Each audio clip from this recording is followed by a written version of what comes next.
there's a lot of research at the moment, and I actually think probably a little bit of fear as well with people that are, when you talk about when a baby is born, a lot of the microbiome, when the baby kind of goes down the canal, it starts to get coated. Is it as simple as if you have a cesarean, the microbiome is going to be heavily impacted in a negative way, or does it come from more places than just being coated on the skin when the baby comes out through a traditional kind of birth? It's a really good point, and it's still quite a contentious point, and you're totally right that I think there's an assumption here that the microbes you kind of miss from the vaginal tract when you're born by cesarean section can play important roles in that infant's risk of developing things like allergies and asthmas later in life. But it's very hard to say these are bad microbes or unbeneficial microbes that colonize the infant. Surely, certainly they're different very early on, maybe over the first days, potentially weeks of life. And we have published a paper showing up to 1 year of life, there's a particular group of bacteria which are different in infants born by cesarean compared to vaginal delivery. But again, I really like to avoid the sort of notion that these babies born by cesarean are in any way sort of lacking a certain beneficial bacteria or whatever, because in the vast majority of cases when it comes to cesarean section, there's a medical indication for that procedure, and I think we just have to be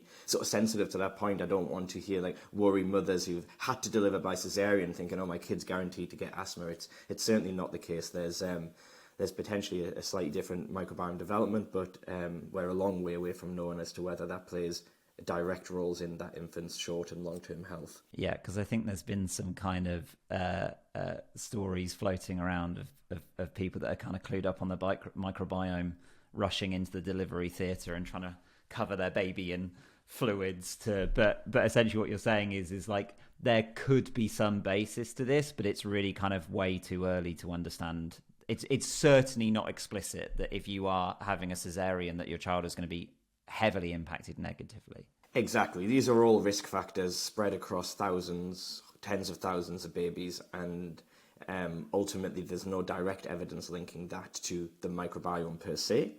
So there's other, obviously, events occurring around cesarean section, potentially increased use of maternal antibiotics, these sorts of things that could equally be impacting it. And there's a lot of confounders there, which are still feel need to be unpicked before we can truly say that the cesarean microbiome is sort of bona fide bad and the vaginal microbiome is certainly good.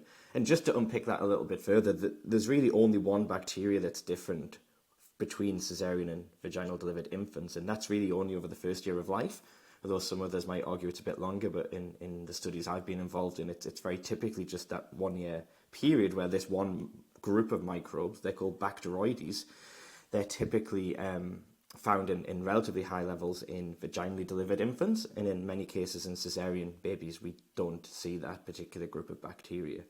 And when you talked about there this sort of new wave of people getting on this bandwagon around vaginal seeding and rushing in and swabbing their baby with their vaginal fluids if they've been born by cesarean in the hope they transfer that beneficial microbiome from their vaginal tract, it's worth noting that this Bacteroides, this one bacteria that differentiates cesarean and vaginally delivered infants, actually comes from the maternal gut, not the vaginal microbiome. So it's more likely that that bacteria is transmitted during fecal seeding from the stool of the mother during that delivery, rather than the vaginal tract itself.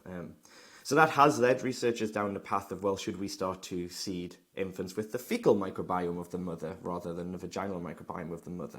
And I certainly feel that holds more merit, in the sense that if you're trying to restore this one bacteria that's lost, you've got more chance of doing that with the feces rather than the vaginal tract. But I'm sure you can appreciate just how potentially dangerous this is to add a microbiome from the mother to an infant who is typically going to be far less diverse, and all these procedures are not absent of risk. So there has to be a really strong indication, I think, as to why we want to go down that path of fecal microbiome transplants. Yeah, and I'm assuming as well, like some of the people I've spoken to who are kind of deep in the FMT kind of world is, if you look at more developed case studies of this now, like in the NHS, where they're using it for C. diff, for example, that is not as simple as just taking a stool and injecting that into somebody's kind of colon, that is going through a process that screens the stool. So I guess that if this ever did come into light, it might not be something that's done on the first day. It potentially could be, but that's really interesting, right? That if down the line that is proven to be a thing, that there potentially could either be a particular strain that could be given to a child a certain period after they've been born via cesarean. Yeah, absolutely. I mean, that is the direction of travel. But I think first of all we need to prove the lack of this bacteria in the cesarean delivered infants is impacting their risk of later life diseases. And it's not to say it's absent in all cesarean cases. So around 20% of babies born by cesarean section will still get this Bacteroides colonization. We don't necessarily know where it's coming from in those cases. And we also don't know if those babies are at the same increased risk of some of those later life diseases we mentioned as the babies that do have or don't have this Bacteroides. And so there's a lot more work needs to be done, and I think can be done, frankly, in the years to come, to unpick that a bit further.